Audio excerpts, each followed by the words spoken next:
Welcome. In this video, we're going to define an inflection point. Suppose f is continuous at a.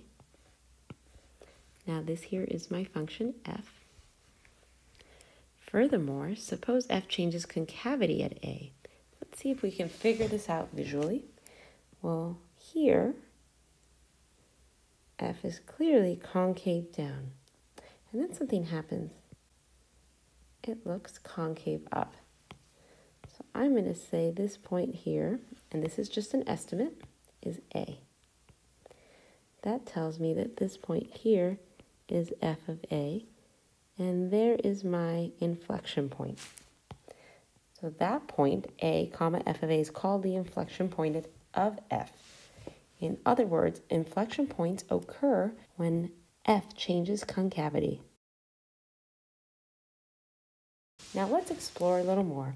I'm going to label this max and this min, and I'm going to use those to break up my graph into 4 regions. So there's one region, here's another region, and the last region.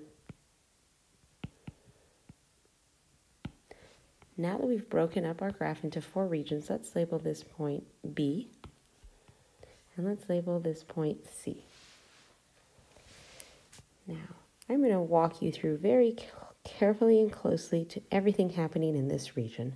And then I'm going to ask you to pause the video and figure out what's happening in these 3 regions. So again, this is the first region, second, third, and our 4th region. So let's start off by making a little mini graph off to the side here. And we're going to end our mini graph here at B. So that represents just this first region. Where F intersects the y-axis, that's here.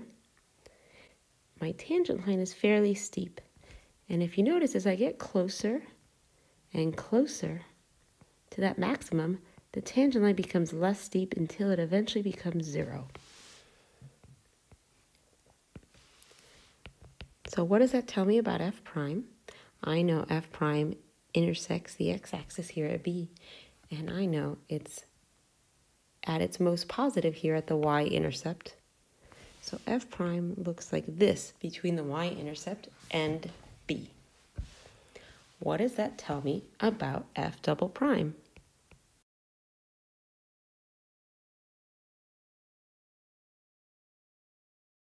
If you said f double prime is negative, you're correct. The slope of this tangent line is going downhill. So f double prime is less than 0. All right, so let's write this out. The first derivative is greater than 0, and the second derivative is less than 0. So take a moment and using the same technique, or whichever way you're comfortable, determine what's going on in these other regions. So determine whether f prime is positive or negative, and determine whether or not the second derivative is positive or negative at each of these regions. So please pause and try that on your own.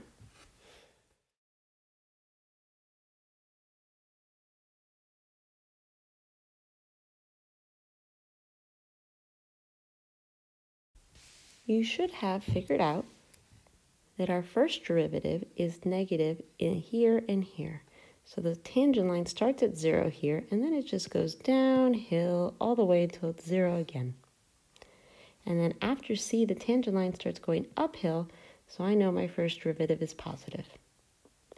Now as far as the second derivative, well, since the first derivative here starts off at 0 at B, and then gets more and more negative, I know the slope of this line is negative, so the second derivative has to be less than 0. Now my first derivative starts off at its steepest, or its most negative here, and then it gets noticeably less and less negative. So that means it's getting closer and closer to 0, so it's starting down below the x-axis somewhere and then getting to 0. That tells me that my second derivative is positive, since my first derivative has a positive slope. Finally, we notice here that our first derivative starts off at 0 and then gets more and more positive. That tells me that the slope of my first derivative is positive, so the second derivative has to be positive. And now what do we notice? Something really crucial happens right here. Do you see that?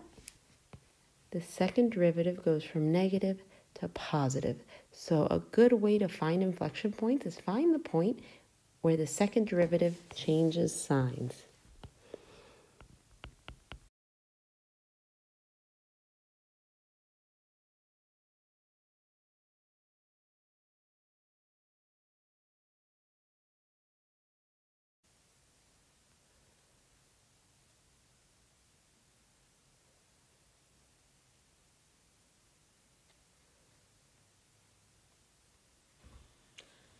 Now let's discuss a strategy, so some guidelines for determining the concavity of the function. So the first thing you want to do is find the second derivative and determine where the second derivative is 0. And you need to find any points, any x's, where the second derivative is undefined.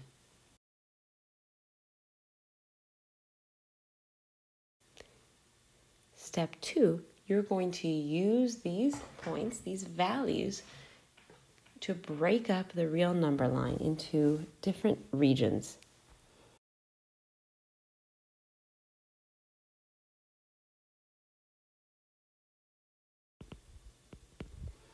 For example, if step 1 gave you x equals a, b, c, then your number line would be broken up like this.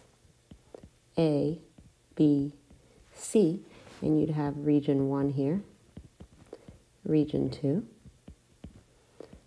region 3, and region 4. Step 3, choose some points in each region and determine whether the second derivative is positive or negative.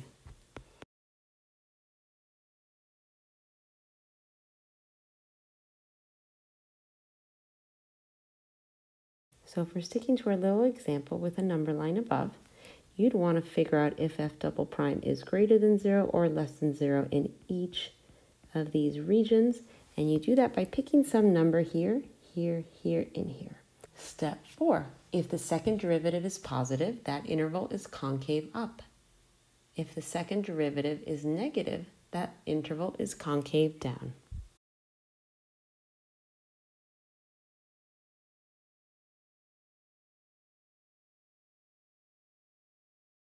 Now, if you don't see why this is the case, we're not going to do another example here. Look at the previous example we just did. It would be at the top of this page. So if you have the notes in front of you, it's just above this page. And if you're only watching the video, then rewind the video to the beginning and look at the opening example again. Finally, step 5. If the second derivative changes signs between any of these points you found, then you know you have an inflection point.